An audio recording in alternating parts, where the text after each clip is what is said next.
Good afternoon, everybody.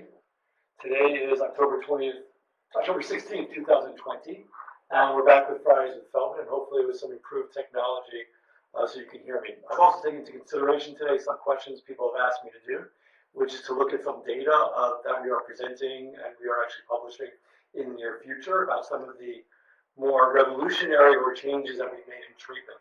So today's topic is a little bit unusual, which is multiple hereditary acidosis, or MHE, in adults, and I'll go through that, and I'll look at some data for MHE in general that we have changed and some altered treatments.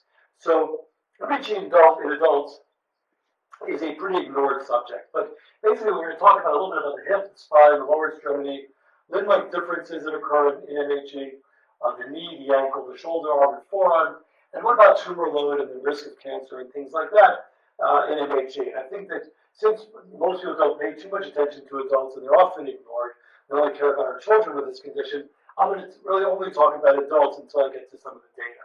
So there are a few studies done, and it is definitely treatable. What do I mean by treatable? Chronic pain is not inevitable if you're an adult with MHE. And basically, it is preferable to treat before arthritis develops so we can prevent arthritis. Now, arthritis occurs for many reasons. It can occur because you have overdone it, you've been a real big athlete and you've ruined your knees, or because you have malaligned or something like that, like an MHE, or maybe you have a tumor near the joint, which is causing a problem. And nerve pain can also be relieved by decompressing nerves, and this as well can be relieved. I'm going to go through some cases to show you. This is a woman in her mid-60s who came to see me, or she's low 60s, and she had not really been treated with MHE. And you can see, or maybe you can't, but she has tumors around the hip, and I'm showing this MRI. There's also arthritis in the joint. And we salvaged the joint for a while, but she's never been treated, so there's a lot of malalignment. This angle, which is 180 degrees, should really be about 135 degrees, and it put a lot of force for many years on these hips, and she was suffering.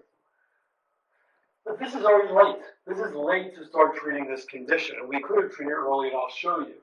So this woman had some surgery done, and then eventually had arthritis and hip replacements. But even hip replacements removed her pain, and she can go on with her activities. So my partner in Masada performs these surgeries on total joints. I don't perform total joint replacements, but this is well in an older adult who can't be salvaged, who has arthritis already, could have total hip replacements and regain their function, and the tumors can all be removed around there.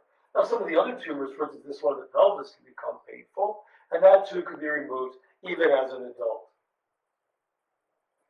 And this is a similar patient. He's in his mid to late 40s, but again, not really treated correctly. The joint is uncovered, the joint is arthritic, and again, he eventually will need hip replacements in his late 40s. But the real question is, how do you prevent that? So here's a young adult who has a big tumor load, and you can see these very large tumors on her pelvis, and actually on her femurs, and around the hip, and the hip is malaligned and dislocated.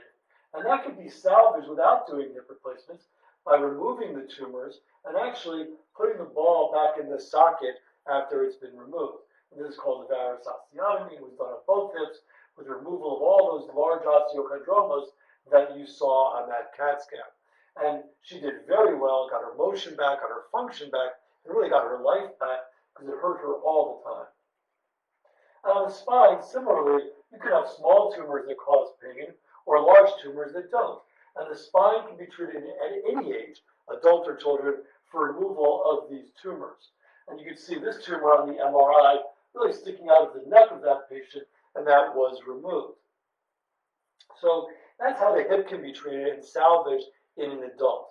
What about limb length? Sometimes patients with MHE, one leg grows longer than another. Now that happens during childhood, but it's suffering during adulthood because it causes over an inch, and you get back pain, you have other hip pain. So there was a woman in her late 40s who already had a partial knee replacement, who basically had about a 3.5 centimeter or somewhere around 1.5 inches difference between her two legs. And she didn't want to live like that. It was causing back pain and hip pain and other problems. And so even in an adult, this can be lengthened. And the way we do that is we place a rod in the bone that you can see over here. And she was able to walk on this after surgery. And that rod actually lengthens. You put a magnet on your leg, and this is called a stride now. And basically this now allows the patient to walk and lengthen close to 1.5 inches or the full 1.5 inches, and and then it heals up, and you can remove the rod, which was done later. But you can see the bone fills in after it's lengthened. There's no device on the outside of the leg. And we're able to lengthen the bone and give this woman equal limb lengths and take away a lot of her back discomfort and other pains. So that's what happens when you have a limb length discrepancy. As an adult, this is quite easily treatable at that time. I'm showing this case because this is a young woman, middle of college, who basically said, so many things are bothering me, I just feel hopeless. And so how do you sort of approach that if that's your body? If you have so many areas that are bothering you, and everybody just thinks you're complaining, which you're not, in my opinion, I think that each one could be divided separately. So I will show you what I think. This young woman has a large osteochondroma behind her knee. That was hitting the sciatic nerve, causing her severe nerve pain, which she was taking medication for. Pain medication for her hip, which I'll show you in a minute. Her arms were a problem. Her shoulder blades were a problem. And we just divided it up. And she actually spent 3 months in West Palm Beach. And we sequentially took care of all the problems. So one of her bigger problems, I don't know if I want you to see it, and I'll show you on the next slide, is a big tumor sitting off of her hip. And this could be named Vesuvius or whatever mountain you like. But that is really incompatible without having pain sticking up in the front of your hip joint. And so that had to be removed to make her less painful. And this was also quite painful on the inside of the hip. And that's the same hip. So we dislocated that hip and took out those tumors. And you can see the tumors on the MRI. And there it is. And basically this is after removal. And some of these screws are removed, are placed just to protect the bone and how it heals after removing these large tumors. Well, now her pain in her hip went away, but she still had that pain behind her knee, which I showed you before. So this was removed. Be careful of the nerve and artery. You release the nerve and artery. You decompress it, it's called. And basically that allows the pain to go away. And these large tumors behind the knee often cause nerve pain and often cause pain in muscles and can be removed. And that was done for this woman. And there it is on the CAT scan. And there it is after removal. So now that pain is gone. Sometimes there's pain between the ankle joint, either because of malalignment, and I'll talk about that at the end when we talk about data, or just because there's a tumor there. And that can be removed as well. And it was. So then she had good alignment, she had no more pain in her legs, and then we went to the upper extremities. So tumors about the shoulder blade. That is really a problem, because many times if you see this one, I'll try to bring this around, this is almost like a pick on a guitar hitting the ribs as you move your arm up and down. And you can really see it sticking out from behind the shoulder blade, and the ribs almost play like a strumming of the strings on a guitar, and it's quite painful as it goes up and down. And that is really not difficult to remove, and also it removes the pain, leaves the pain in the shoulder blade that adults with MHE have. And there it is again, you see it right there coming out, almost like a pick on a guitar, that's what I call it. So she had that removed as well.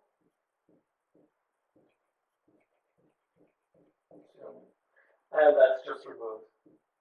Okay, wrists. Her wrist ulcer, she previously had surgery on her wrist and had a big plate in there. But if you see, and this is pre-op and this is post-op, what's happening is if you have a very high angle at your wrist of this bone called the radius, that's called radial inclination, the whole wrist slips off to the side, and you don't have grip strength. And so all that's required is, I removed the plate that she previously had someone else put in to straighten the bone, which was okay, but that's the big problem. She had no grip strength. And so all you do is basically tilt up this bone, let it heal, and that allows the grip strength to return. And she returned home on no pain medication, no nerve pain medication, and basically went back to life even after it had all been hopeless. So just to show you, and that's in an adult. What about alignment? So when you are knock-kneed or bow-legged with MHE, or even without MHE, that often can cause you to develop arthritis because it's directing forces to the outside of the knee if you're knock-kneed, to the inside of your knee if you're bow-legged. Well, this woman is knock-kneed, she's in her low 50s, young 50s, and I basically straightened out the bone. And I didn't use a fixator, I put a plate on there and did that. And that basically made her bone straight and her leg straight. She also had a tumor in the hip, which is inside the bone, which can happen in MHE. And basically did both of those and straightened her leg, so now it's completely straight. But her ankle is also tilted. This should be 90 degrees to the floor. If your ankle is tilted, you're going to get arthritis. You're going to have pain. So I untilted her ankle, and I'll show you that at the end when I discuss data. And then we have patients with a really significant tumor load. So some of you out there with MHE have very few tumors, and they can be bothersome, and some have just so many tumors you don't even know where to start. Well, you start where they hurt, but mostly around the hips in this area where they hurt. And so again, you can take out all of the tumors from around the hip. He had both of his done. He had knock knees like that past one, but it was in his tibia, leg bone, not his femur bone.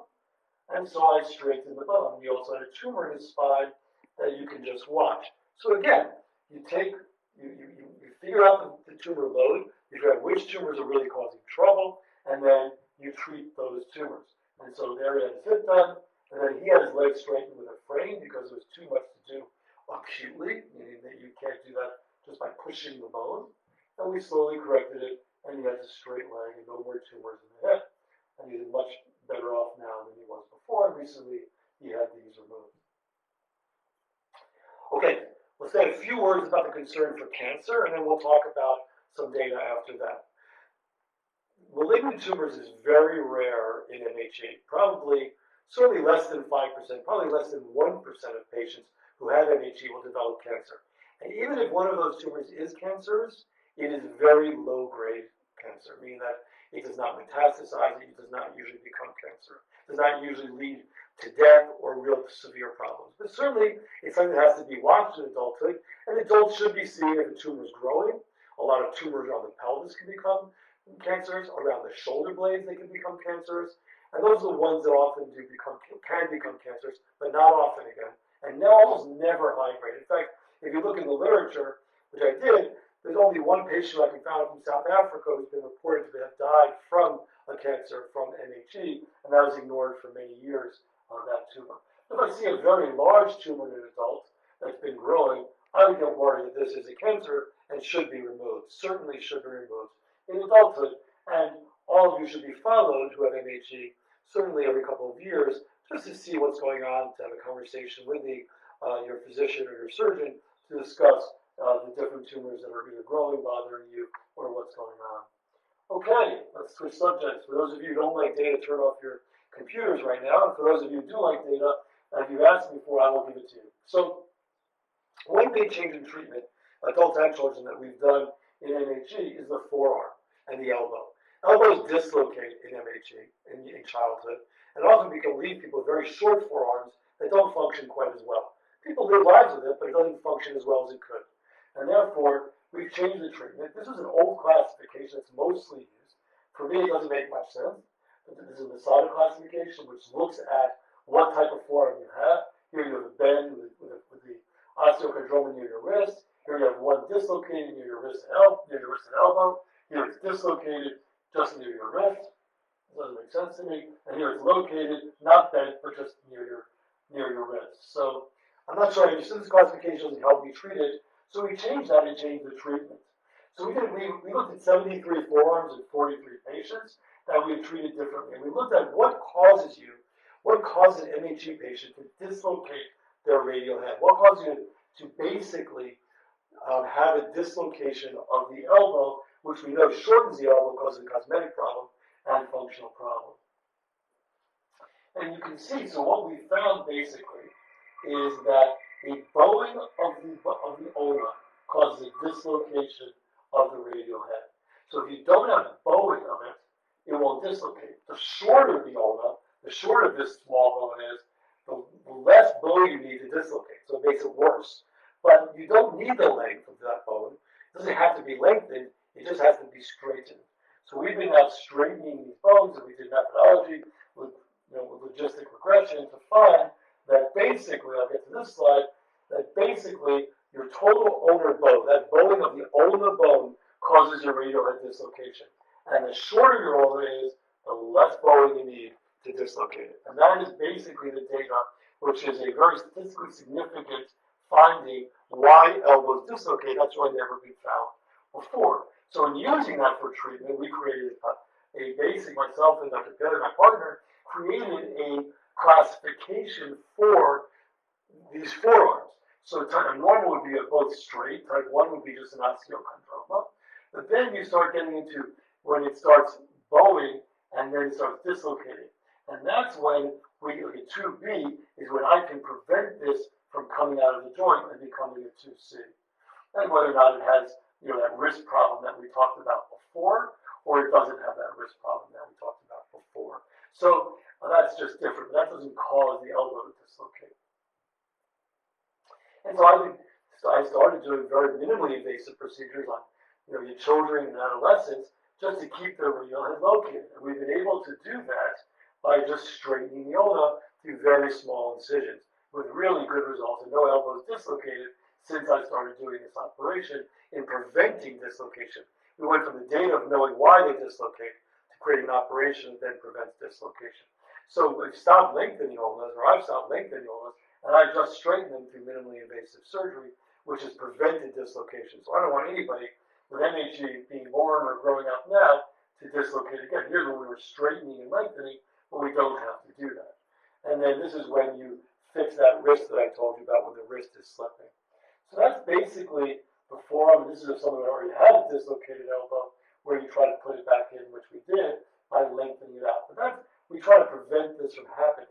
Yes, you can treat this in type 2C, but you don't want this to happen. So, as I've said, radial ulnar bow, that bowing of that ulnar bone in your forearm causes your radius to pop out. Shorter the bone, more easily pops out, and basically this can be prevented. Okay, what about ankles? So let's talk about ankles for a few minutes.